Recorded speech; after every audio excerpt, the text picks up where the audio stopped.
Hola, hola, muy buenas tardes, bienvenidos sean todes, todas y todos. Yo soy Malia Amada, coordinadora de la Asamblea Nacional Trans y No Binaria, y el día de hoy pues estoy aquí para presentar a la compañera, nuestra coordinadora Yas Bustamante, eh, que nos va a hablar sobre los crímenes de odio en México, específicamente el transfeminicidio, gracias a la invitación de Vianney Jeffrey y Leonardo Ruiz Moreno a la cumbre LGBT 2024 a festejarse bueno, a partir de hoy hasta el 18, si no me equivoco, en Boca del Río, Veracruz. Muchas gracias a la Alianza Nacional de Marchas LGBT y a los compañeros mencionados, Vianney Jeffrey y Leonardo Ruiz Moreno. Em, Adelante, Jazz Bustamante, te doy la palabra. Gracias, querida Amalia. Vamos a estar una hora, que creo que van a ser 40 minutos, porque vamos a dejar 20 minutos para dar cierre a las voces aquí presentes, que puedan alzar la mano, porque que puedan formular preguntas y podamos contestarlas aquí. Entonces, van a ser aproximadamente de 35 a 40 minutos de la presentación. De ahí proseguiremos a sus preguntas y decirles que esta presentación va a estar siendo grabada para subirse a las redes sociales de la Asamblea Nacional Transnovinaria. Asimismo, también nuestra coordinadora de la Asamblea Nacional Transnovinaria, Malia, nos va a ayudar para subirla también por ahí a YouTube. Decirles que esta presentación se hace con la invitación que nos hace allá la coordinadora estatal en Veracruz, Vianney Jeffrey, también a quien felicitamos como ganadora de el Impulse Awards, Defensora de Derechos Humanos del Año, y a Leonardo Ruiz Moreno, un compañero muy querido de allá también del estado de Veracruz, que en estos momentos están llevando a cabo una cumbre allá en el estado de Veracruz respecto a esto que tiene que ver con las estrategias de la creación de las marchas. Entonces, la presentación, esta vamos a pasar por algunos minutos en vivo allá en la Cumbre Nacional de Marchas, allá vamos a estar pasando. Y cuando termine, de todas maneras, vamos a seguir grabando porque se va a pasar en redes sociales. Perdón por tanto, tantas buenas nuevas para no enredarles. Y bueno, damos paso con la presentación. Mi nombre es Yas Bustamante. Les agradezco a quienes están acá. Recuerden que cualquier pregunta que quieran formular de FA la pueden hacer escribiéndola aquí en el chat. Y si quieren hacer la pregunta para que se vean en la grabación, pues va a ser al final de esta presentación y podrán formularla ustedes de su propia voz. Los crímenes de odio en México y el transfeminicidio. La palabra transfeminicidio es una palabra que ya vienen por lo menos 8 o 9 años veníamos hablándola respecto a que había que hacer un litigio estratégico para incluirla en las leyes mexicanas. Y lamentablemente las leyes donde la palabra transfeminicidio es muy importante incluirla, pues son los códigos penales, ¿verdad? La palabra transfeminicidio la escuché por primera vez en una exposición que nos dio la maestra por ahí, Gloria Hassel Davenport Fentanes, allá en Ciudad de México, al respecto que tenía que ver justamente con el transfeminismo y el transfeminicidio. Pero, ¿qué componentes o qué campañas contra las disidencias sexuales o la LGBTQ+, nos llevan a esto que llamamos el transfeminicidio? Si bien el crimen de odio tiene ciertas vertientes particulares con el asesinato de gays, trans y lesbianas, específicamente el transfeminicidio tiene también sus particularidades. Me voy a enfocar más hacia el transfeminicidio, pero creo que tiene aplicabilidad también a los asesinatos de gays, de lesbianas o personas no binarias dentro del espectro de las disidencias. Y entonces avanzamos con el tema del conservadurismo, la pseudociencia, las argumentaciones teológicas y las organizaciones de grupos antiderechos con alianzas políticas y empresas.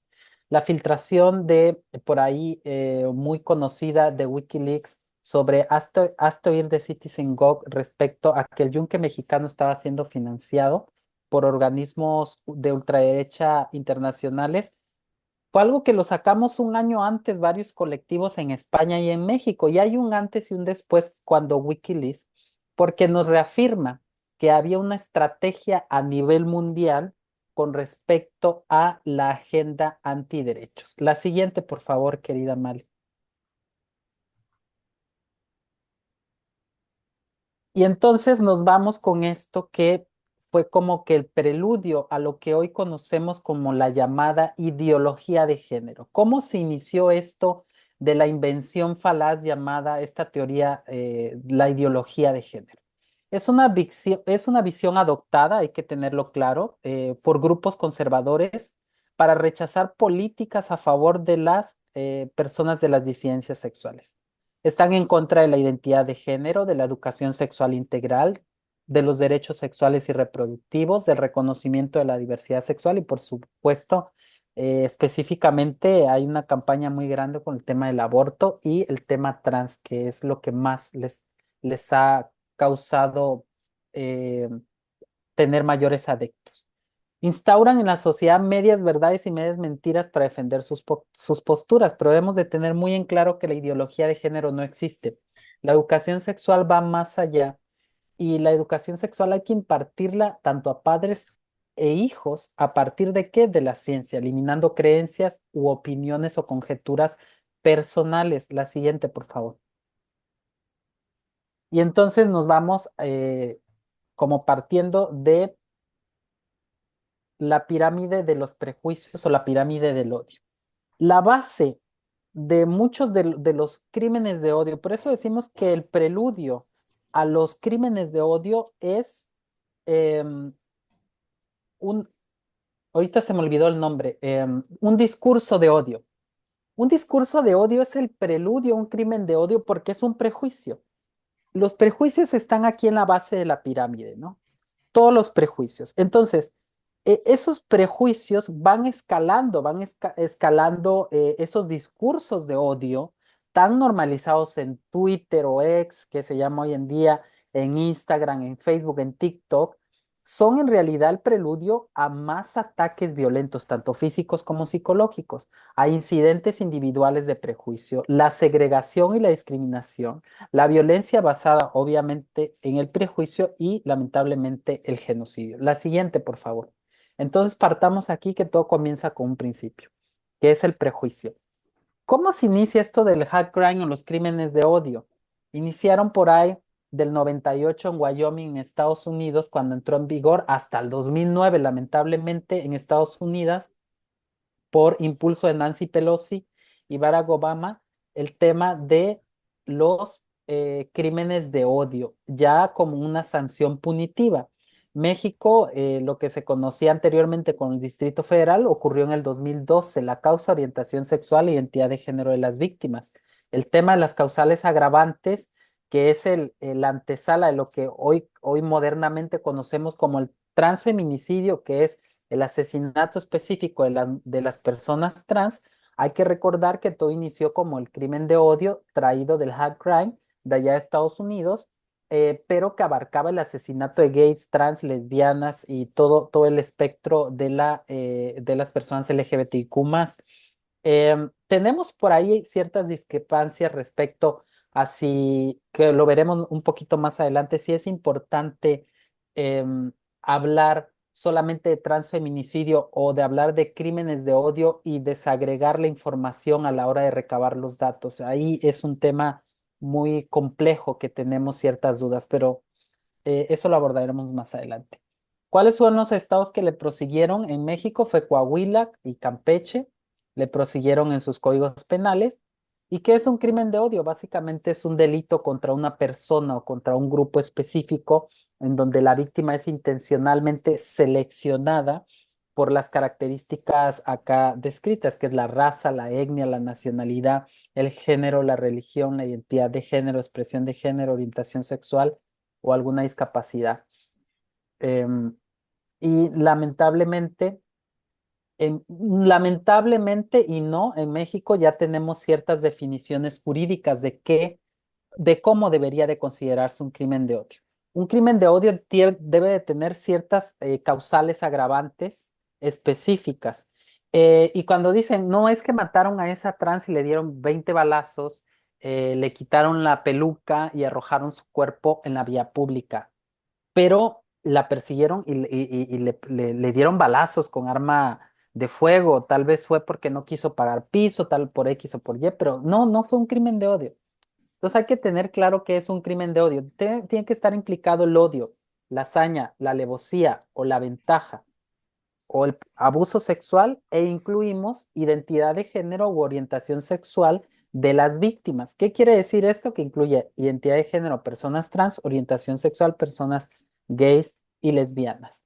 Entonces, deben existir por lo menos dos causales agravantes para que sea considerado un crimen de odio. Debe de haber o saña o alevosía o ventaja u odio o abuso sexual o la persona tiene que ser considerada de uno de estos subgrupos, que es o que esté implicada la identidad de género o la orientación sexual, ¿no?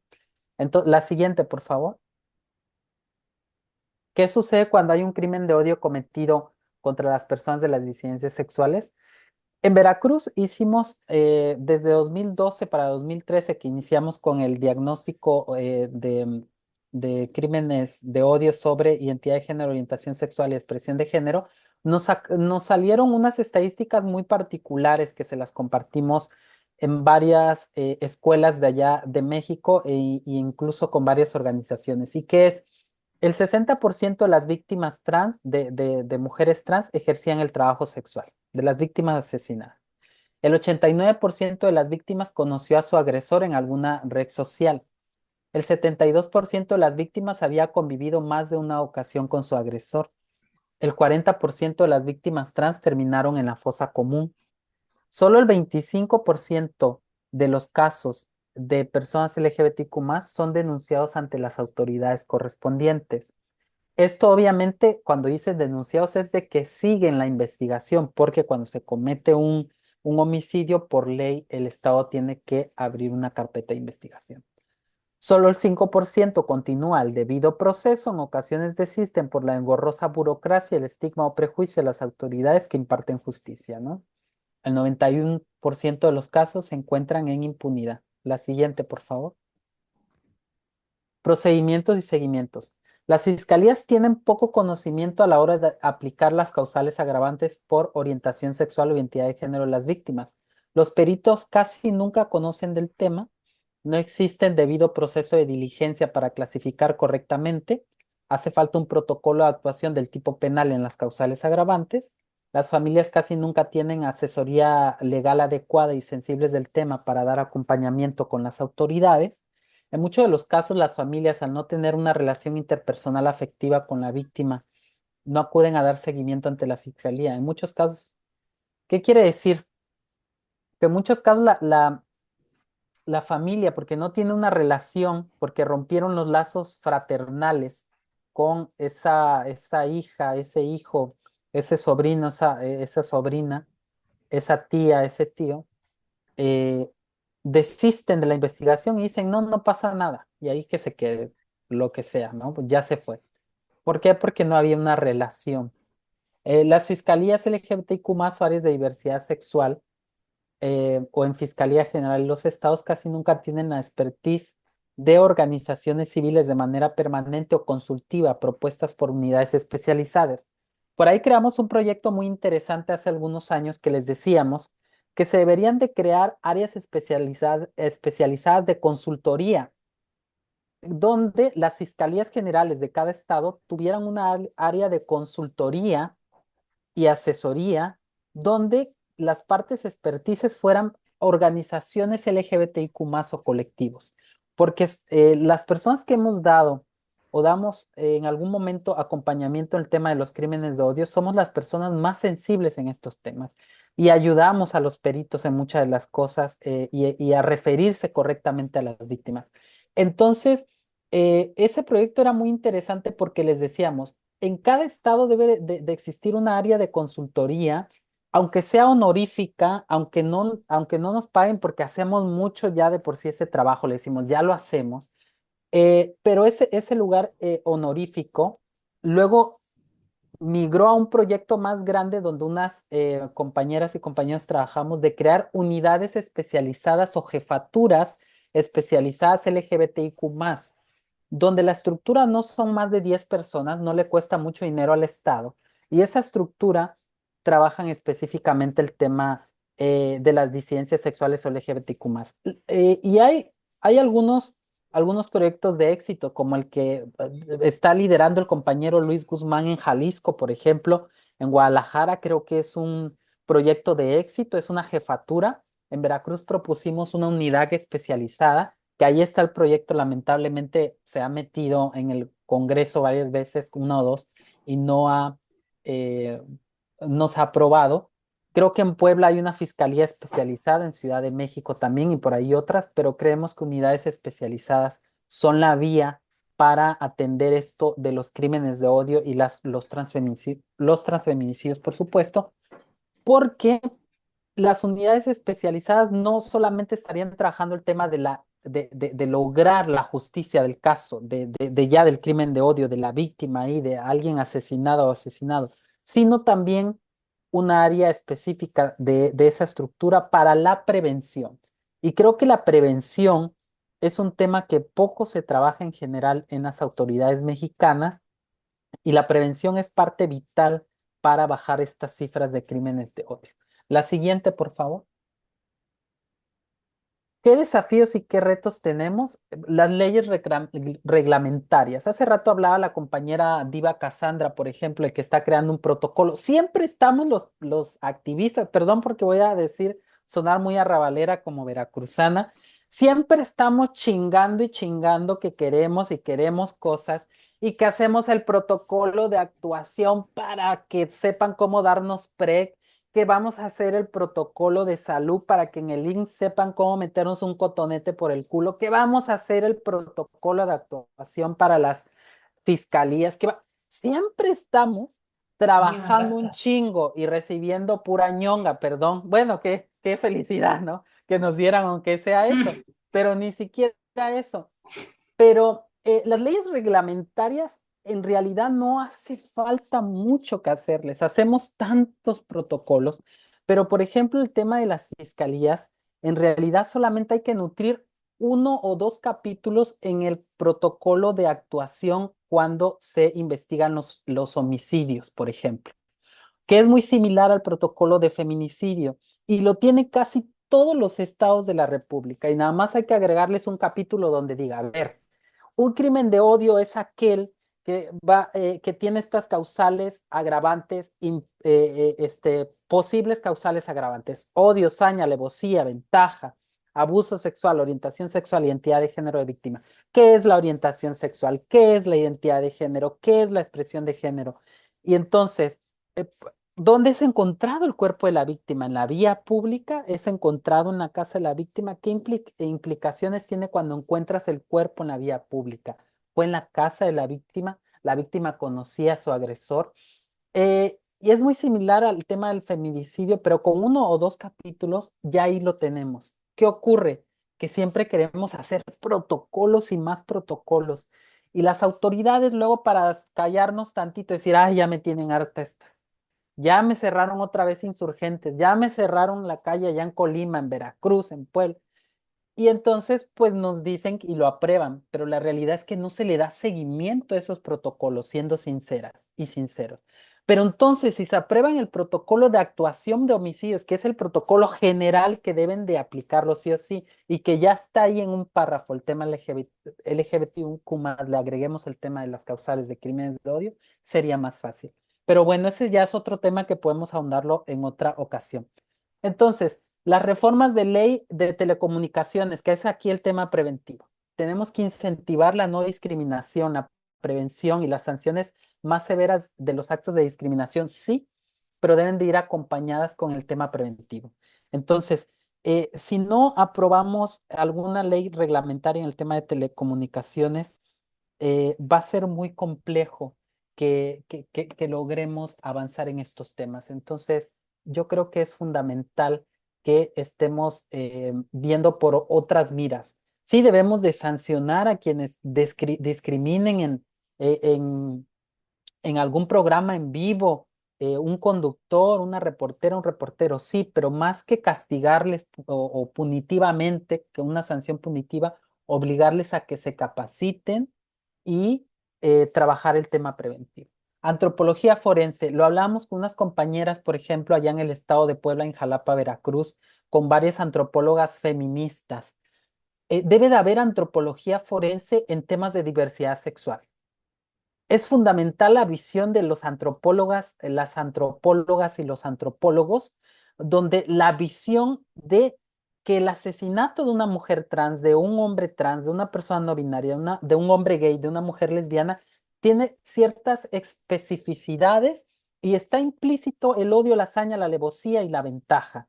Y que sí asesinan con una hazaña muy peculiar a un gay, a una trans o a una lesbiana, que sí hay una hazaña muy peculiar. Y creo que la visión, bueno, no creo, estoy totalmente segura, la visión científica desde la antropología forense nos daría las herramientas para poder tener un mayor desarrollo con lo jurídico. Entonces, la antropología forense es algo muy, muy importante que nos hace falta impulsar peritos especializados en temas de diversidad sexual. La otra es la distribución del presupuesto en temas de violencia. Hay presupuestos, sí, ya sabemos que han cortado ahora con estas administraciones muchísimo presupuesto, pero siempre hay ahí un presupuesto designado por temas de violencia y creo que este presupuesto debe de irse específicamente en temas que tienen que ver con la diversidad sexual, en temas de violencia, ¿no? Las unidades de género. Muchas instituciones públicas, hablando de las instituciones públicas en México, tuve oportunidad de dirigir una unidad de género en la Procuraduría del Medio Ambiente y les puedo decir que son nichos de oportunidad muy importante donde se puede incidir en las instituciones públicas con las unidades de género, donde se hable específicamente en temas de diversidad sexual. Es fundamental en las unidades de género meter el tema de la diversidad sexual y por supuesto la violencia y los crímenes de odio. La siguiente, por favor. Bueno, esto es la ley de telecomunicaciones, que bla, bla, bla, bla, no les voy a leer, pero está en el artículo 2 que ahí lo pueden leer en la Ley Federal de Telecomunicaciones y Radiodifusión. La siguiente, la antropología forense, lo que le hablaba de los peritajes y activistas autodidactas.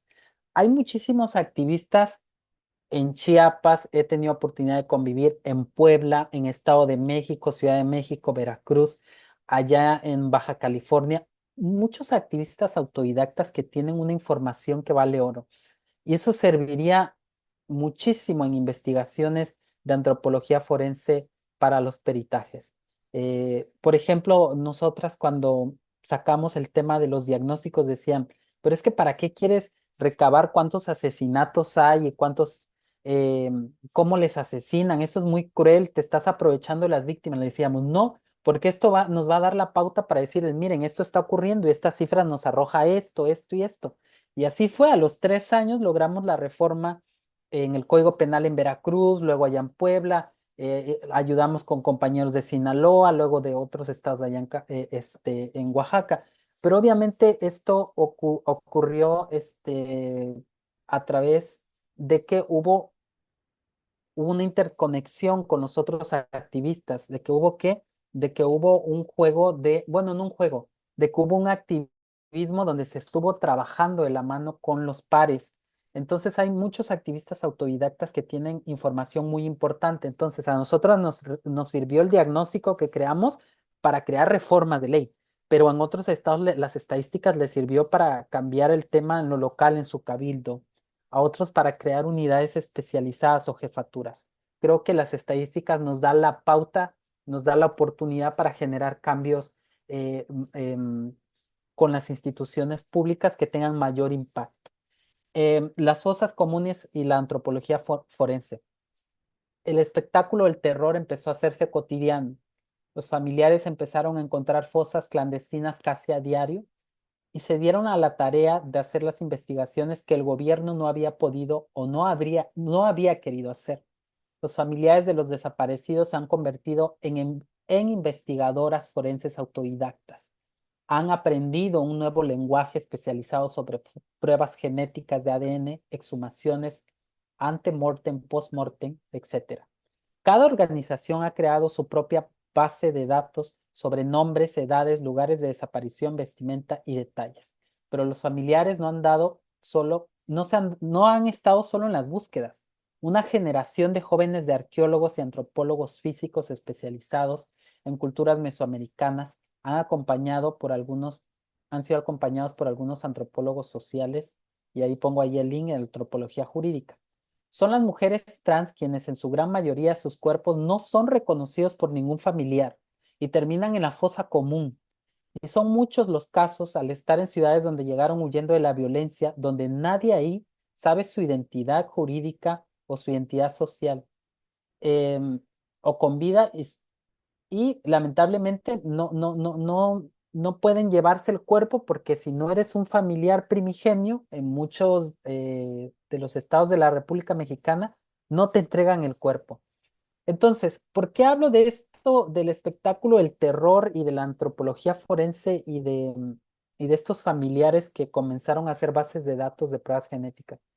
Porque muchos colectivos LGBTIQ+, en todo el país, con el tema de los observatorios de crímenes de odio, están generando información y son personas especialistas autodidactas. Entonces, esto nos da la pauta para hacer investigaciones más profundas, investigaciones que pueden ocupar en antropología forense. La siguiente, por favor. Esperen, me acaba de mandar un mensaje, lo voy a escuchar para que no, voy a quitar el volumen un segundo.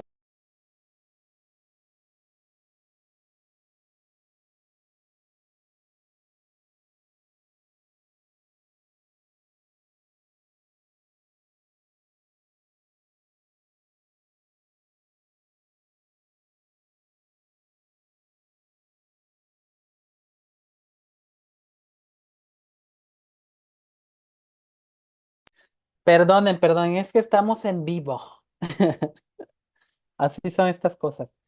Bueno, sí, es que es un tema así que me pasan tantas cosas por la cabeza ahorita que estaba hablando sobre la antropología forense, eh, porque hablábamos en el tema de reconocimiento, por ejemplo, de cadáveres de compañeras, donde eh, algunos peritos nos contactaban a nosotras y decían, pues yo creo que es trans porque la vi así, o porque le vi el rostro muy feminizado, o traía el cabello largo.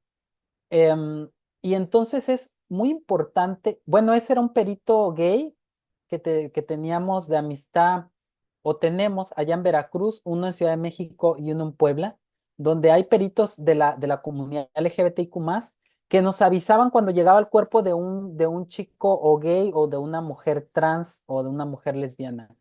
Y entonces tú sabes, por ahí dicen que ojo de loca no se equivoca, y entonces decían, no, pues yo creo que este podría ser gay, yo creo que esta persona podría ser lesbiana, yo creo que esta persona podría ser trans, pero en los casos de mujeres trans es más fácil por la feminización de los cuerpos, ¿no? En la gran mayoría de los casos. Entonces nos contactaban y fíjense que nos dábamos cuenta de la importancia de los peritos forenses con perspectiva de diversidad sexual, porque imagínense cuántos cuerpos de personas trans, de mujeres trans u hombres trans, o de lesbianas o de gays, están por ahí en varias morgues o llegan a varias morgues del país y no sabemos que son de la diversidad sexual porque justamente, pues el perito X, ¿no? Solamente ve si es un macho, hembra, si es hombre, mujer y ya, dale, ¿no? Pero por eso creemos que es muy importante el tema de los peritos. La apología del odio, discursos de odio y crímenes de odio. Bueno, estas son definiciones que no se las vamos a decir. La siguiente, por favor. La siguiente. La siguiente. No vamos a hablar ahorita de a fondo del transfeminismo. Vamos a irnos solo más en el tema de la siguiente.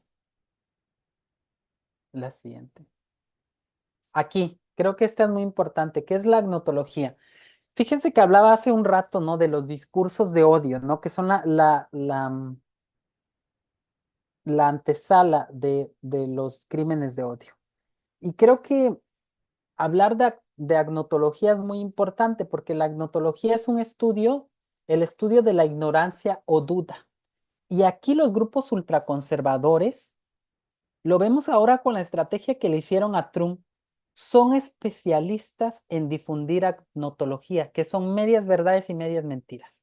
Entonces, culturalmente inducida, especialmente la publicación de datos científicos erróneos y tendenciosos. La agnotología está en todos lados.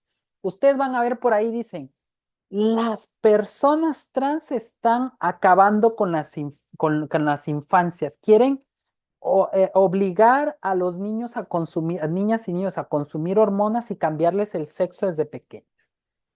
Las personas trans luchan por los derechos de las infancias. Sí, pero dicen, ¿quieren mutilarles los genitales? No. Entonces, están diciendo acá algo muy cierto. Las personas trans o el activismo trans busca que se reconozcan las infancias. Sí, eso buscamos.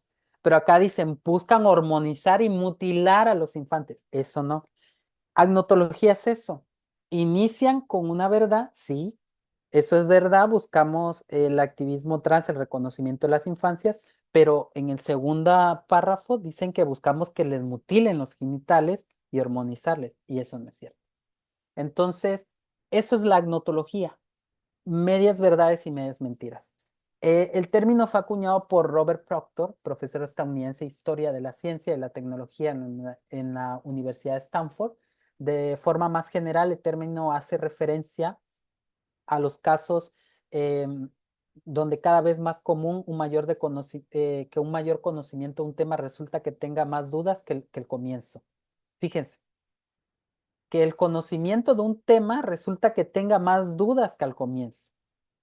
Entonces tú vas a tener más dudas porque dices, a ver, Jazz, tú defiendes las infancias trans, pero aquí me está diciendo que tú estás buscando mutilar a los niños. Entonces crea mayor confusión, ¿verdad? No, a ver, Jazz, pero tú tienes acá atrás la banderita de la pedofilia. Eres pedófila, tienes acá atrás la banderita. No, es la bandera trans, pero es muy parecida a ese movimiento que sacaron la misma ultraderecha para decir que que buscaban los pedófilos em, el reconocimiento con lo LGBTQ+. Robert Proctor investiga cómo la ignorancia se genera activamente en la sociedad a través de fuentes como el secretismo militar o judicial o por medio de políticas deliberadas. La manufactura de la ignorancia es muy común y ahora con las redes sociales la manufactura de la ignorancia está todo lo que da.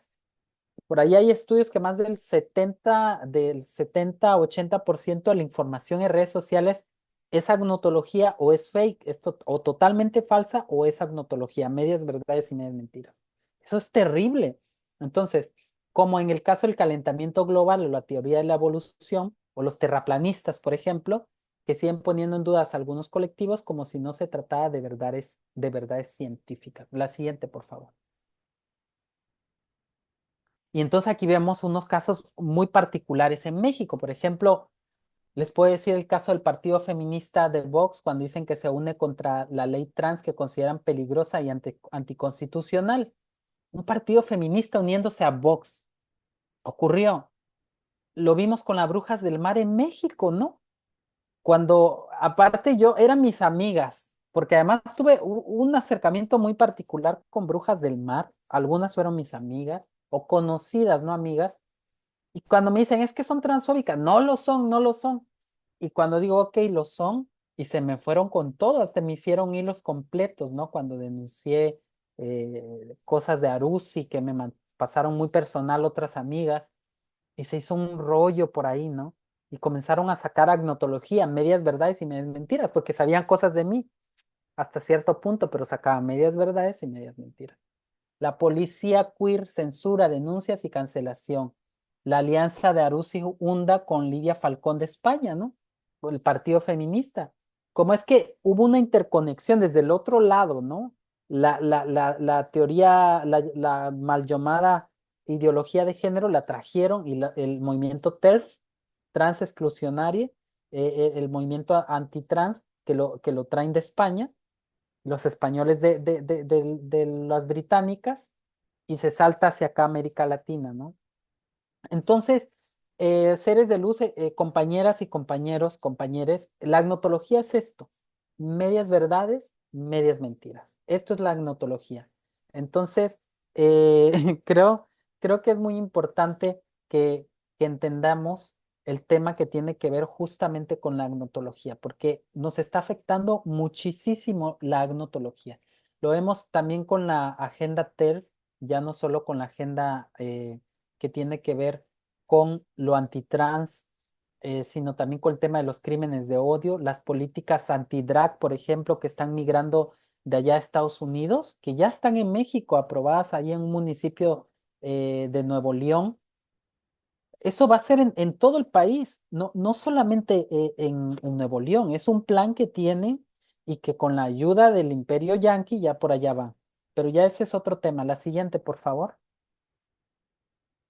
Las redes sociales como herramienta. A ver, la siguiente para leerla. Las redes sociales como herramienta em, para difundir agnotología. La siguiente. ¿Qué consecuencias se tiene cuando se difunde agnotología sobre las personas trans o LGBTQ+? ¿Qué consecuencias se tienen? Hablando de América Latina, ninguna. Te pueden amenazar, te pueden decir que te van a matar, te pueden decir maldita puto, maldito puto, maldita lesbiana, te vamos a ir por ti, desgraciado, te vamos a matar. Lo vemos en México, lo vemos que servidoras y servidores públicos con una total impunidad atacan tanto a activistas como a personas LGBTQ+. Lo vimos en mi caso, cómo lo hizo Teresa Castel, cómo lo ha hecho otros diputadas y diputados en varios estados de la República Mexicana. Y no solo a mí, a otras compañeras y compañeros activistas, políticos. Lo vimos con Salma Luébano, lo vimos con esta compañera María Clemente, que aún estando ya en un cargo de alto nivel hasta cierto punto, también ocurre esta difusión de la agnotología. Entonces, eh, la ONU alerta el asesinato de transexuales en México, 10 muertes en un mes y medio. ¿Qué pasó? Lo alertamos, llevamos hasta la ONU, lo hemos llevado hasta la Comisión Interamericana de Derechos Humanos, pero no pasa nada.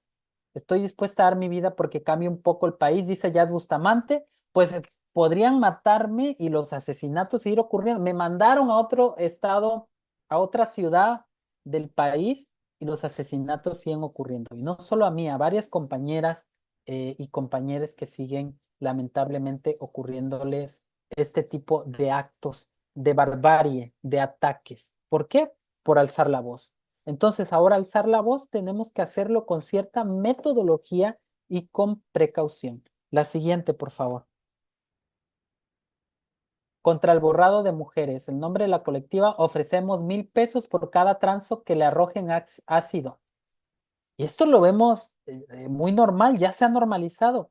Cuando el caso de una mujer trans que en Guadalajara le tiraron le arrojaron ácido, ¿qué ocurrió? Varias TERF y varias cuentas de la ultraderecha comenzaron a decir eso, que daban 1,000 pesos por cada mujer trans que le arrojaran ácido. Y eso andaba por toda la red, ¿no? Vimos cómo se le fueron también a la compañera Laurel Miranda. Vimos por acá el partido feminista de Vox. Em, entonces, debemos de estar muy alertas. La siguiente, por favor. Ahora con lo que también difundimos. El transfeminismo busca lograr el pleno reconocimiento de los derechos humanos fundamentales de las personas trans. Decir que existen otras formas de existir, de construirse y de deconstruirse, más allá del binomio hetero-cis normado. Derribar las jerarquías que oprimen todo aquello que no se somete al binomio de roles de género. Al ser parte de la tercera ola del feminismo, es un proceso en construcción y deconstrucción. Al igual que la ciencia, no hay verdades absolutas. Tampoco en ninguna parte del proceso debe tolerarse las violencias. De crear lazos, es importante crear lazos interseccionales con otros movimientos. Entre muchas diferencias, también existen mayormente coincidencias. Lo trans es un acto revolucionario porque cuestiona el sistema heterosis-normado y da la pauta a otras formas de amar. La siguiente, por favor. Ahí dice que final, pero todavía no hemos finalizado. Vamos a regresarnos donde no hablamos del transfeminismo, que había dos diapositivas más acá, que creo que son importantes. La siguiente, más, vamos a darle un poquito más atrás. Más, un poquito. Otro poquito más atrás. Dice tanto el transfeminismo. Ya, ya. La siguiente. La siguiente atrás. Cuando lleva el transfeminismo, la siguiente.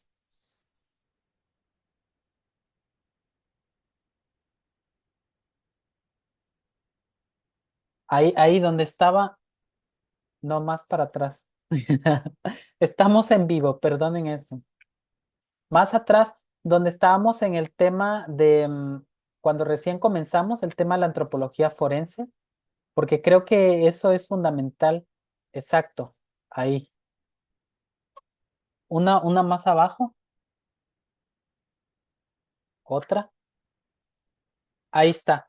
En desafíos y retos, en desafíos y retos debemos específicamente enfocarnos en todos los desafíos y retos que hay, que son mayormente, aquí señalamos estos, pero son otros tantos. Entonces, aquí yo quisiera darles la palabra también para que me digan qué desafíos y retos creen que son importantes o tienen en sus estados de la República, porque creo que podemos complementarlos sobre otros dos o tres desafíos que yo creo que son muy importantes hoy en día con esta realidad social que estamos viviendo en México, en la República Mexicana. Entonces, yo creo que sería muy importante escucharles a ustedes respecto a qué desafíos y retos tienen en sus localidades allá en sus estados de la República Mexicana. Entonces, abrimos el micrófono para los desafíos y retos porque creo que aquí específicamente es donde está el meollo del asunto. Abrimos los micrófonos, pueden alzar la mano quienes quieran hablar y les vamos a dar hasta 2 minutos para que puedan hablar. Vamos a irnos en un orden, por ahí nos va a ayudar Malia, por si yo no veo muy bien. ¿Cuáles creen que son los No, ya desafíos déjame y ayudar. retos de su estado? Adelante, Malia. Ok, empezamos con ¿Pable? ¿Es Pable o Pablo? Perdón. No, está bien, Pablo, cualquiera está bien. Muchas gracias, Jazz, porque nos has dado una radiografía bastante específica sobre todo el contexto de los transfeminicidios y a mí me gustaría acotar en uno particular que es como el preludio a los transfeminicidios, ¿no? Que es la violencia digital y todo esto que nos comparte sobre la agnotología y cómo tenemos muy pocas herramientas para atender justo estos fenómenos digitales y esta violencia digital que vivimos todos los días, las personas trans, incluyendo las personas no binarias, y que creo que siempre estamos haciendo incidencia para que el gobierno, para que nuestros gobiernos locales, para que eh, hacer reformas, como tú comentas, en la Ley Federal de Telecomunicaciones, pero también es necesario que hagamos incidencia dentro de las compañías de redes sociales, ¿no? Como Facebook, X, y todas estas plataformas que dan pie a que estos discursos de odio sucedan y que justo cuando ocurren amenazas o cuando ocurre algún tipo de violencia digital, pues no contamos con herramientas para atenderlas. Y este porcentaje también que nos compartiste de que el 89% de las víctimas conoció a su agresor en una red social, pues también no es menos importante y que tenemos que justo incidir para que haya mayor regulación dentro de las plataformas y que no pasen pues desapercibida esta violencia, ¿no? Que reconozcamos a la violencia digital como una violencia real y que también reconozcamos a los derechos LGBTQI más en el entorno digital y que se le dé la importancia necesaria, ¿no? Porque muchas veces, porque sucede en el entorno digital, decimos como, ay, bueno, pero es que sucedió en las redes. Pues sí, pero eso conlleva a la violencia física y a la consolidación de los transfeminicidios también. Entonces, muchas gracias por tocar este tema de los espacios digitales, que es muy importante y justo ahí mencionar que es donde necesitamos hacer más trabajo y hacer más demandas a las compañías que pues no están reguladas en cuanto a discursos de odio. Muchas gracias, Pablo. Y adelante, Jay.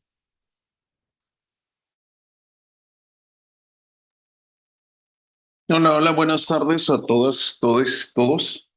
No sé si me escuchan correctamente porque traigo audífonos nuevos. Y por Te ahí se escucha escuchamos, muy bien. querida. Muy bien, ¿Estrenaste? perfecto. Todo bien. Adelante, adelante. Eh, Quiero tocar el tema, un poco el tema de fondo, ¿no? Los temas de fondo y las respuestas a las soluciones. Llevo ya que 10, 11 años trabajando de manera independiente y de manera personal en la investigación de los feminicidios. Y como parte de la tarea, pues también estuve realizando en los transfeminicidios en el estado de Baja California. Y ahora, a través de la Asamblea Nacional Trans No Binaria, desde 2024, eh, recopilando el repositorio nacional, ¿no? Para el repositorio nacional. Esta tarea de recopilación siempre nos permite hacer un análisis más profundo si se busca. Si así se echa la persona interesada, se echa clavado en la información disponible y nos permite aprender qué es, de dónde viene y cuáles son las posibles soluciones que tenemos al respecto. Podría extenderme 1000 horas en el tema, lo saben, pero voy a tratar de ser lo más objetiva y concreta posible. El problema del feminicidio y el problema de los transfeminicidios es un problema de precariedad. Es un problema de precariedades, porque la precariedad no solamente es una, las precariedades son diversas. Existe precariedad de educación, precariedad de salud pública y por supuesto la precariedad más conocida por todos los seres humanos, la precariedad económica. De ahí surge, de estas precariedades, de una precariedad que es la económica y de la suma de otras precariedades, surge el fenómeno feminicida. Eh, el fenómeno feminicida y Amalia, ¿puedes callar ahí? Ya, gracias. el fenómeno feminicida y el fenómeno transfeminicida, por supuesto que van de la mano, completamente de la mano, y me voy a separar, me voy a deslindar por un momento de los crímenes de odio. Voy a hablar de feminicidio y de transfeminicidio. He establecido claramente en mis textos y en mis iniciativas de reforma a códigos penales, he establecido claramente por qué el feminicidio y el transfeminicidio están enlazados. Eh, en este trabajo o en estos trabajos de investigación he establecido también que el feminicidio es un problema sistémico, es un problema que atañe y es un problema de origen en toda la sociedad, todos los componentes de la sociedad, gobierno, instituciones públicas, instituciones privadas y absolutamente cada una de las personas integrantes de la sociedad es motor o es parte del fenómeno feminicida que ataca a nuestro país y que ataca a otros países también. Entonces, para resolver un problema sistémico, las soluciones son sistémicas. Las implementaciones que se han hecho a través de las alertas de violencia de género son para corregir la, la- las omisiones gubernamentales. Mas, sin embargo, no para que toda la sociedad en su conjunto participe en la solución del problema.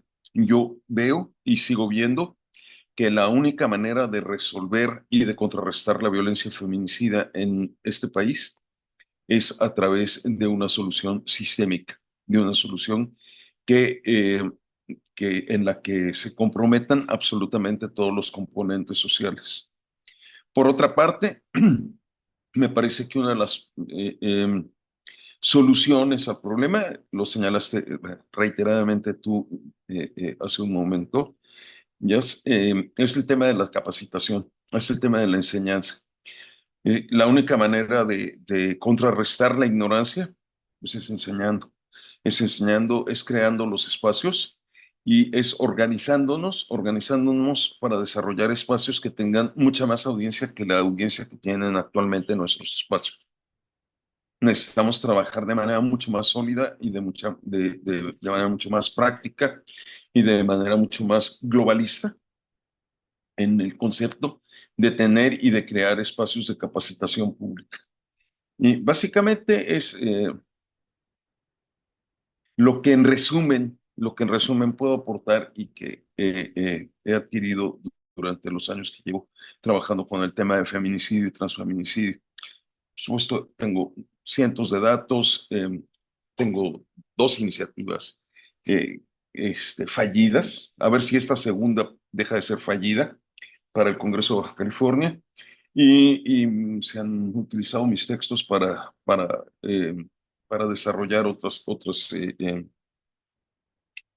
otras propuestas en otros congresos, ¿no? Y también está la parte legislativa, tenemos que hacer trabajo en conjunto, pero bueno, repito, o sea, es un tema integral, es un tema sistémico, hacer nuestra tarea desde el activismo para que sean reconocido o para que sea reconocido el transfeminicidio en todos los códigos penales. Sobra decir las razones y la importancia de que esté asentado como texto de ley y además que se cumpla, ¿no?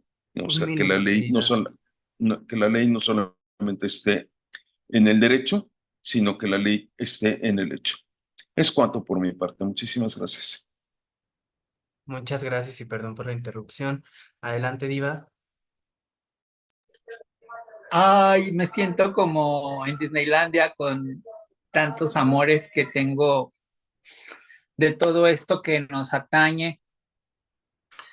Eh, Quería retomar algunas de las cosas que ya apuntó, en donde se refiere a la cuestión de si estaríamos inmersas en las estadísticas de feminicidio y toda esa disyuntiva de lo que nos tiene que nombrar como lo que somos, porque somos mujeres trans. Y entonces, al desagregar o al hacer una especie de focalización hacia los crímenes que hay de personas trans, porque el transfeminicidio no incluye a los hombres trans.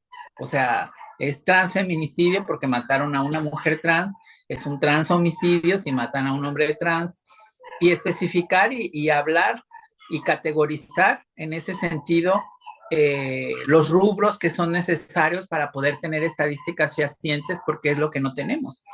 Los protocolos, pues si bien es cierto, es así como la Constitución y como todo lo que el marco jurídico de todo lo que los partidos políticos al final si llevaran a cabo como tiene que ser, llevaríamos una nación óptima, pero ya sabemos que la corrupción y la impunidad siempre prevalecen y que es una característica que va intrínseca en todo esto, y porque aparte de todo vivimos contextos ya hablando a una cuestión de nivel Latinoamérica y en el contexto mexicano, pues del narcotráfico, de la necropolítica que encierra la guerrilla, por ejemplo, en Sudamérica, y todo lo que Colombia nos ha venido a aportar en estas cuestiones, y que sí son necesarias las visiones.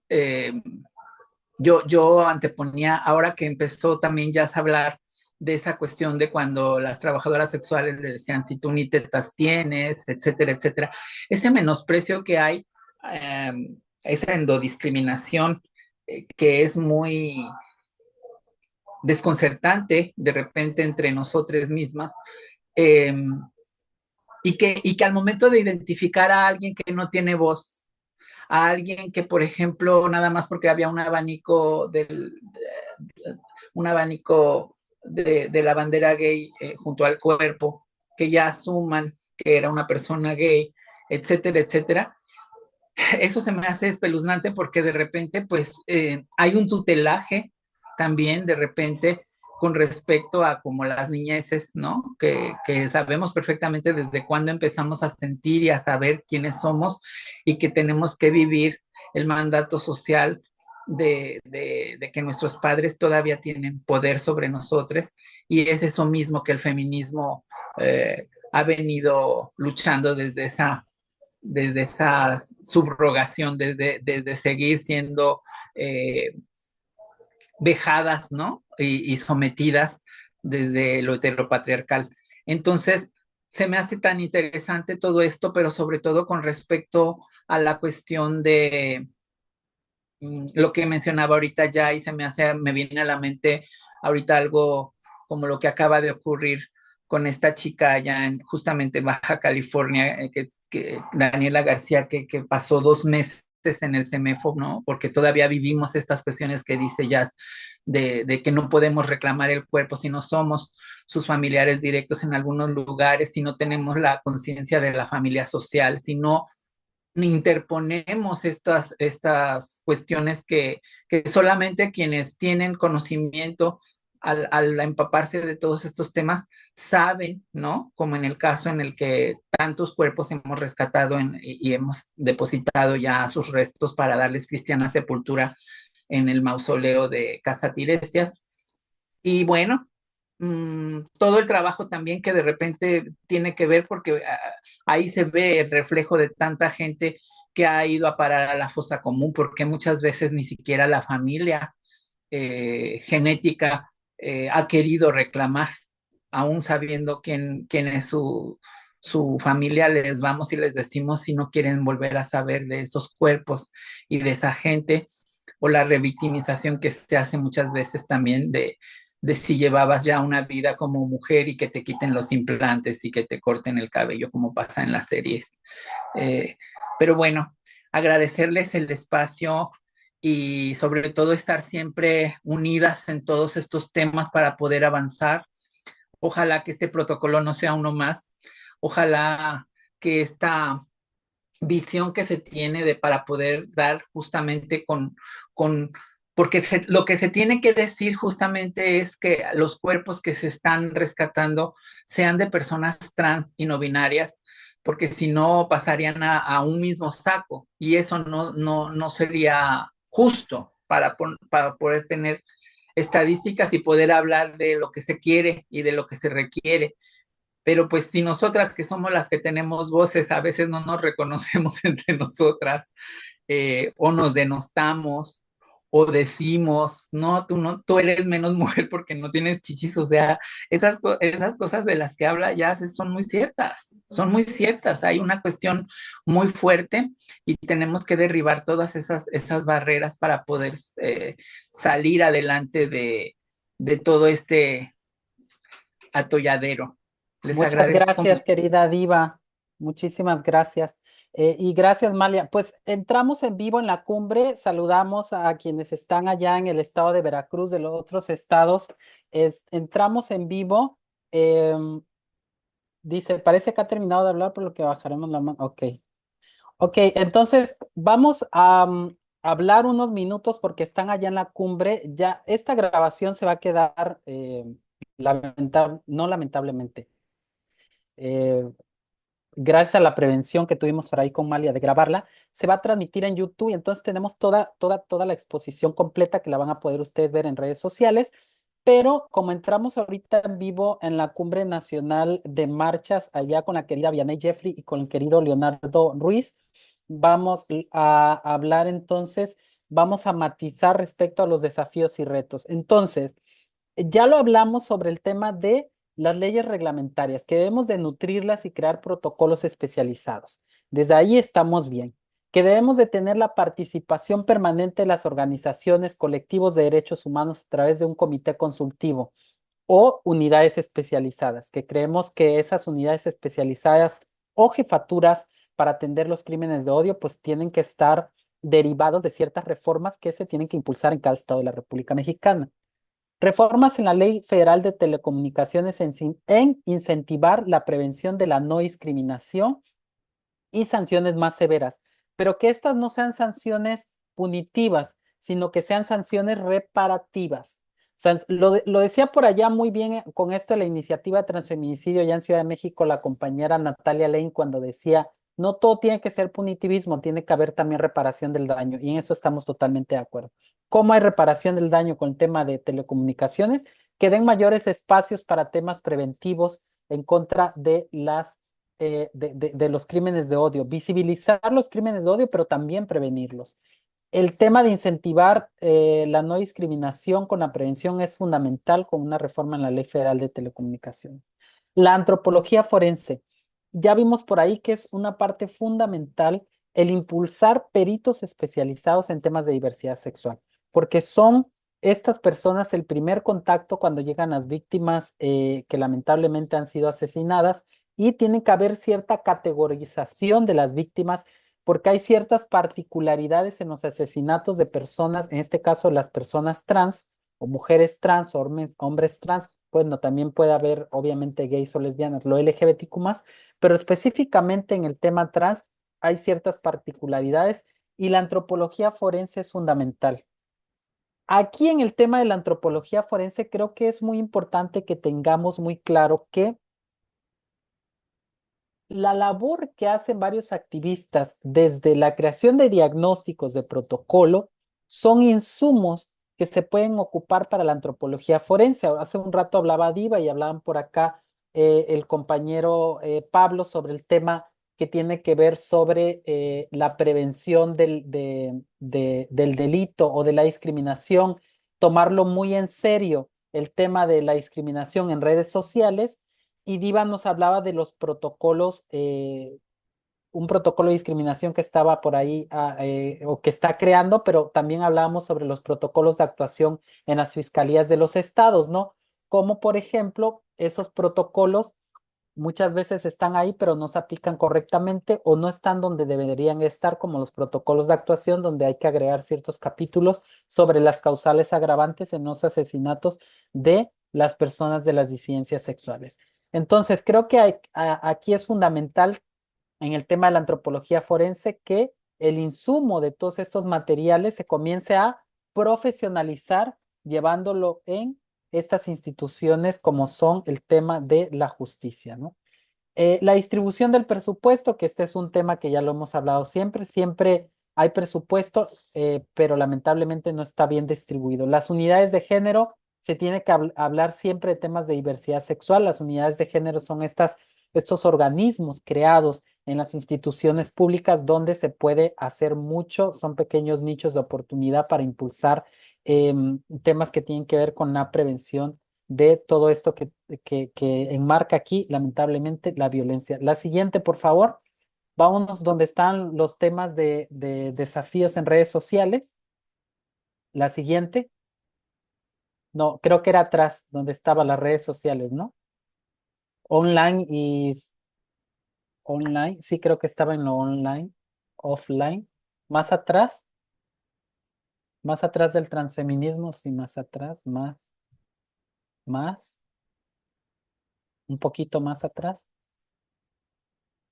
No, entonces era adelante. Es donde viene offline y online. Sí, más adelante de esto. Aquí está. Redes sociales. Las redes sociales como herramienta para difundir agnotología online y offline, que ya la pasamos hace un rato, pero les recordamos que ahorita estamos en vivo algunos minutos por aquí por la cumbre. La siguiente. ¿Qué consecuencias tiene el difundir agnotología sobre las personas? Y repasamos de rápido qué es la agnotología. Son las medias verdades y las medias mentiras. Cuando nos dicen medias verdades y medias mentiras, ¿no? Repasar esto que nos dicen de que no, es que las personas trans buscan defender los derechos de las infancias. Sí, pero buscan mutilar a las niñas y niños. No. Entonces están diciendo sí que buscamos defender los derechos, pero están diciendo una mentira que es que buscamos mutilar a los niños. ¿Qué consecuencias tiene cuando se infunde agnotología sobre las personas trans o LGBTQ+ en México? Ninguna. No tiene ninguna consecuencia, lamentablemente. Así con todas sus letras. Tiene una consecuencia si suben una nude, si suben una mujer o un hombre desnudo, sí tiene ciertas consecuencias porque se impulsó por ahí la ley Olimpia. Y la ley Olimpia, aunque Olimpia últimamente ha sido con ciertos discursos antitrans, como que un poco TERF Olimpia, porque la sigo ahí muy de cerca por Twitter. La realidad es que la ley Olimpia tuvimos mucho que ver también los colectivos trans y los colectivos gay y los colectivos LGBTQ+, impulsamos fuertemente también el tema de la ley Olimpia. Entonces, ¿qué nos deja de enseñanza esta ley Olimpia? Que debemos de impulsar una ley similar a la ley Olimpia, pero donde se hable específicamente sobre las consecuencias que tienen en la violencia física y psicológica a las personas trans o las personas LGBTQ+, el difundir agnotología y el difundir discursos de odio, que son el preludio a los crímenes de odio. Zoe, la mujer trans atacada con ácido en Guadalajara, la nueva cara de la discriminación. A nombre de, de una colectiva les ofrecemos 1,000 pesos por cada transo que le arrojen ácido. Fue muy viral ese comentario. Transo haciendo referencia a una mujer trans que les dan 1,000 pesos por cada mujer trans que le arrojaran ácido en la cara. Invisibilidad, estupideces, prohibir terapias para curar lo gay es un derecho, obispo de La Paz, allá en California. Y esto apenas en 2021, y no, no crean que esto fue de hace muchos años, y sigue ocurriendo hoy en día. Los obispos apoyando las terapias de conversión. Lo hizo el obispo de Guerrero, lo hizo el obispo de Veracruz, allá en Veracruz y en Jalapa, lo hizo el obispo de Puebla, de Guadalajara, y lo han hecho y lo seguirán haciendo lamentablemente hasta que no existan sanciones reparativas respecto a toda esta difusión de la agnotología. La siguiente, por favor. La siguiente. ¡Malia! ¡La siguiente! La Amalia ya ahí está el bordado de mujeres. Ahí está. La siguiente. No Ay, se da. hermana, es que con el de este de la de esta no, no me sale, le pico y nada. Ahí está el feminismo. Busca lograr el pleno reconocimiento. Bueno, nos vamos a despedir, seres de luz, con esto, que tiene que ver con una reflexión que ya les hablé hace un rato, pero creo que es muy importante que hablemos sobre las personas trans, sobre que el tema del transfeminicidio y el transfeminismo en general son temas donde lo trans busca reconocer los derechos humanos de este grupo poblacional. Busca reconocer que existen otras formas de ser, de construirse y de deconstruirse más allá del binomio hetero-cis normal. Derribar las jerarquías que oprimen todo aquello que se somete al binomio de roles. Y al ser parte de la tercera ola del feminismo, es un proceso en construcción y deconstrucción. Al igual que la ciencia, no hay verdades absolutas, tampoco en ninguna parte del proceso debe de tolerarse las violencias. De crear lazos, es fundamental crear lazos interseccionales con otros movimientos. Entre muchas diferencias, también existen muchas coincidencias, mayormente. Lo trans es un acto revolucionario porque cuestiona al sistema heterocisnormano y da la pauta a otras formas de amar o de ser o de existir. ¿Ya ven? Cada vez que lo digo le agrego más, siempre salen nuevas palabras. Bueno, decirles a los queridos Leonardo Ruiz y a nuestra querida Vianey Jeffrey, a todos, a todas y todes quienes están allá en la cumbre, que iniciamos acá desde hace ya varios minutos, ya casi vamos a terminar porque la podrán ver en la Asamblea Nacional Trans No Binaria esta transmisión completa. Yo les abro nuevamente el micrófono. Yo nada más quería aquí interrumpirles porque estábamos en vivo con la Cumbre Nacional de marcha. Dice, en el punitivismo, la ley Olimpia que no incluye nada de la prevención sobre violencias digitales. Exacto, exacto, sí, sí, totalmente de acuerdo. Hay que hacerle por ahí un escrutinio muy profundo y sacar lo bueno y lo malo de la ley de Olimpia y hacer una réplica, pero para el tema de lo LGBTQ más con los discursos de odio. Creo que es un tema que se debe trabajar por ahí en un tema de litigio y en un tema para llevarlo a una iniciativa de ley que sería muy bueno hacerlo. Nada, les abrimos nuevamente el micrófono y le doy la palabra a la querida Amalia porque es nuestra conductora designada y yo me voy a callar un momento y tienen la palabra nuevamente para sus comentarios finales de 1 a 3 minutos cada persona. Bueno, me van a ver con una barbita blanca, pero adelante, Pable. Perdón, no, estaba aplaudiendo, no estaba pidiendo la palabra, pero Ah, de bueno, todas bueno. maneras aprovecho para darle las gracias a Jazz y a la Asamblea por organizar este conversatorio bastante enriquecedor. Y me encanta esa idea que está poniendo Jazz aquí, que tendríamos que trabajar en una iniciativa de ley como la Ley Olimpia, pero sobre derechos LGBTQI más en el entorno digital. Así que por ahí hay que empezar a trabajar. Me encanta eso. Ah, Adelante, Sofía. Hola, hola, ¿qué tal? Buenas noches, acá desde Oaxaca. Y bueno, pues ya con el avance, ¿no?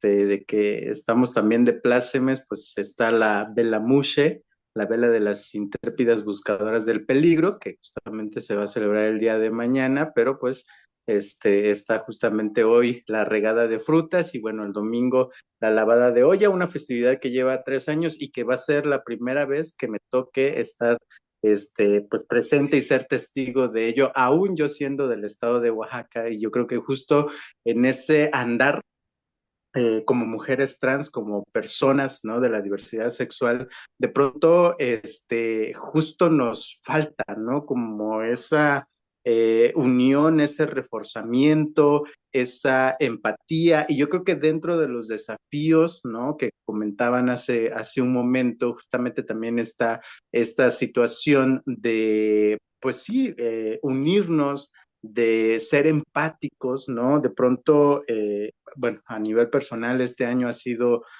una situación en la que no se lo deseo absolutamente a nadie que lo viva, pero también es un preludio a todo lo que conlleva y que al final se traduce en transfeminicidios, en estos crímenes de odio, ¿no? La situación justamente también que sucedió con Osiel Baena hace un año, y que en justo me pongo a reflexionar en estos últimos días en los que he estado pues transitando, cómo pudiera ser un desenlace en el término de justicia, ¿no? Ahora justamente me encuentro envuelta en una situación que les digo, no se lo deseo absolutamente a nadie. Fui despedida injustificadamente de mi trabajo, estamos en todas las diligencias y parte pues jurídica, ¿no? Que lleva el caso y que también la invitación va a eso, ¿no? Que si en algún momento como personas de la diversidad sexual y específicamente mujeres y hombres trans nos vemos violentados, violentadas, violentades, que no nos callemos, que no sintamos que estamos solas, solos, soles, no sintamos que no hay justicia para nosotros, nosotras, nosotras, sino más bien el que aún te encuentres en un sistema donde pareciera que estás, pues ahora sí que en la individualidad, te enfrentes, porque esto va a llevar a que justamente no se vuelva a repetir este tipo de situaciones y a que no nos sientan vulnerados, ¿no? En nuestros derechos y que más bien nos sientan fortalecidos, ¿no? Y que justamente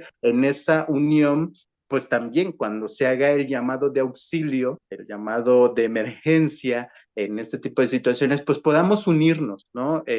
Desde cualquier trinchera, no específicamente si tal vez no te quieres involucrar directamente en este tipo de situaciones, pero sí ser un poquito empático en el sentido de mensajes de fortalecimiento, de apoyo, que en este caso yo lo he recibido indiscutiblemente de manera, de una forma desbordada y que eso también me ha fortalecido muchísimo, pero yo creo que el primer paso como personas es no callarnos, sino decir lo que está sucediendo, obviamente ser coherentes en lo que está sucediendo y justamente pues poner los puntos sobre las IES para que de esa forma, bueno, pues vayamos fluyendo. Yo creo que esa sería mi participación y les agradezco mucho el que haya y que sigamos abriendo estos espacios.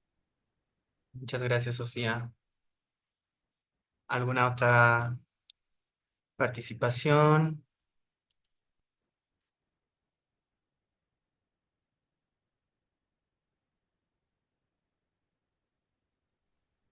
Yo Yo con... voy a agarrar la palabra, Maya. Adelante, adelante. Pues nada más agradecer nuevamente, ahora, bueno, ahora en el otro espacio, eh, justo llamar a esa unidad y a justamente también tener una cultura de la denuncia, como nos explica Sofi, porque solamente así vamos a poder cambiar las cosas.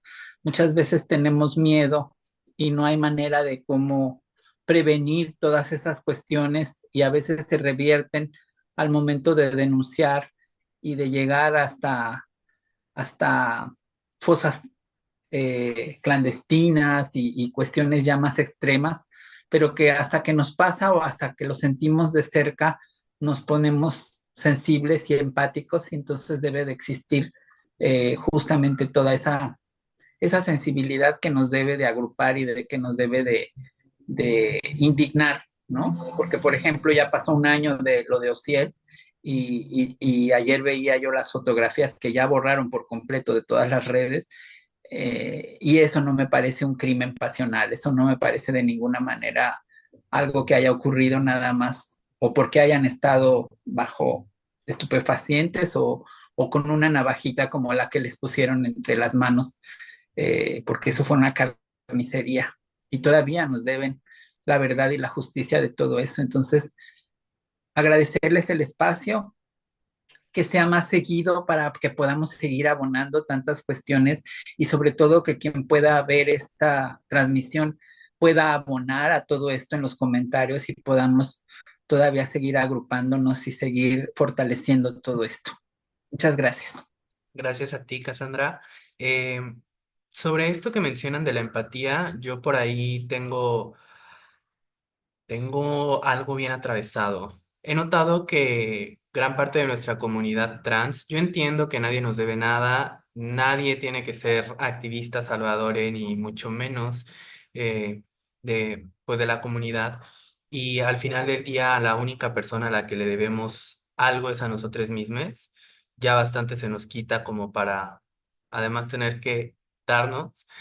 Pero sí llega a ser un poquito descorazonador la apatía con la que la gente trata su propio entorno. Y es que he notado que mucha gente, por ejemplo, escucha que Trump llegó al poder y, ay, no, nos va a pasar lo peor, ¿no? Pero son totalmente ajenes e indiferentes a la parte de las 57 hermanas asesinadas que me atrevo a nombrar ahora. Y no porque se haya una cuestión de desconocimiento, sino también como por esta parte de desconexión y de mantener la paz mental, ¿no? No me quiero contaminar, no quiero no quiero manifestar eso. Entonces, por ahí creo que falta mucho en esa parte todavía, en la parte de la empatía y en la parte pues, poder consolidar nuestros esfuerzos en avances tangibles por esa participación. Pero eso es queja mía, ¿no? Más que otra cosa. Entonces, dejen ver, creo que aquí en el chat hay algunas preguntas o algunos comentarios. Nos comenta Alejandro Salazar Domínguez, me encantó la presentación, Jazz impulsando hacia la comunidad. Por favor, dar más divulgación a espacios así. Y bueno, retomo también la parte de lo que comentaba Cassandra. Al parecer, por ahí, hermana, se te pide que podamos inaugurar más espacios como estos. No sé si Tuvimos hace unas 2, 3 semanas, ¿no? Una ponencia sobre temas financieros. Lo que ocurre es que no tenemos aún tanta difusión porque estamos creando una página, pero como somos pobres, estamos pagando de nuestra tanda y de lo que ahí luego le nuestra pellizcamos a cundina. Chacal. Y ya no tengo Este, chacal. ay, y ya, bueno, de eso luego hablamos. Este, y entonces ya cuando tengamos la página, creo que nos va a dar la oportunidad de llegar a más personas. Pero sí, vamos a seguir con estos espacios de difusión. Creo que es importante que los tengamos de clocks. Perdón. Entonces, sí, continuamos con ello. Yo quisiera ya para cerrar, yo dar mi última opinión para cerrar. Va a quedarse abierto si quieren continuar hablando ustedes. Pero yo creo que el tema de Trump sí nos afecta hasta cierto punto, pero esto no quiere decir que es la única forma que nos afectan las violencias. Si vemos una indiferencia cuando asesinan a un hombre gay, blanco, profesional, o una mujer trans, política o profesional, a una trabajadora sexual o a una mujer trans de líder comunitaria de un pueblito. No vemos mayor impacto por el malinchismo tan normalizado en nuestro México y en nuestra América Latina. Porque me viste bien que yo esté apoyando cuando asesinan a una persona que era conocida y que era bien vista o bien visto políticamente hasta cierto punto dentro de los parámetros. Y las trabajadoras sexuales, que son a quienes más asesinan, y a las personas de los pueblos o localidades de bajos recursos, pues no es como que garantía de vestirte bien. Y lamentablemente muchas organizaciones, tanto LGBTIQ+, o como no LGBTIQ+, les ocurre que difunden ciertos casos, que apoyan ciertos casos su difusión, incluso también la prensa, y otros casos. Pero ese ya es un tema muy aparte que tiene que ver con otros factores también, cómo están focalizados y tienen ciertos parámetros los medios de comunicación de qué sí difundir y qué no.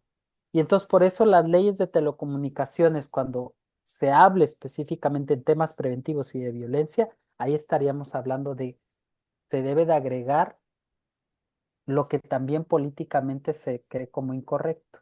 Entonces, sí, es un tema muy, muy complejo eh, que yo creo que lo dejamos para otra presentación de otros temas, pero está correlacionado, ¿eh? Está correlacionado la violencia, está correlacionado lo de Trump con los ultraconservadores, porque no hay que recordar que la primera administración de Trump empezó con eso. Empezó con que abrió la puerta de hay que criminalizar las políticas trans. Y ese fue el auge, abrió la puerta de Pandora para todo el mundo, pero no toda la culpa es de Donald Trump. Hay otros factores, por supuesto. En México está el crimen organizado, está el machismo ya normalizado, está la homofobia y la transfobia bien normalizada, pero sí también tiene ciertas particularidades. Yo me paso a despedir, seres de luz, porque en unos minutos también acá en Canadá tengo que entrar a otra reunión. Yo ando metida en todo menos en la cocina, donde tengo que estar cocinando para comer. Ando metida en todo. Pero yo les agradezco enormemente y vamos a tener por ahí grabada la transmisión y ojalá y la puedan difundir. Síganos en redes sociales, Instagram y Facebook como Asamblea Nacional Trans No Binaria. Gracias a todos, a Pablo, al querido Alejandro, a mi querida Diva, a Sofía y por supuesto a nuestra conductora Amalia. Nada más para cerrar y ya para que te vayas a cocinar al marido, les dejé aquí en el chat las redes sociales de la asamblea, tanto el nuevo Instagram como nuestro YouTube. Por ahí, por favor, sigan el nuevo Instagram porque teníamos otro, pero nos lo robaron. Y también les dejé mi número de WhatsApp en caso de que necesiten comunicarse, en caso de que quieran unirse a la asamblea o mantener el contacto. Nosotras encantadas de poder dar difusión a sus proyectos y poder ayudarnos mutuamente y construir y pues seguir haciendo puentes.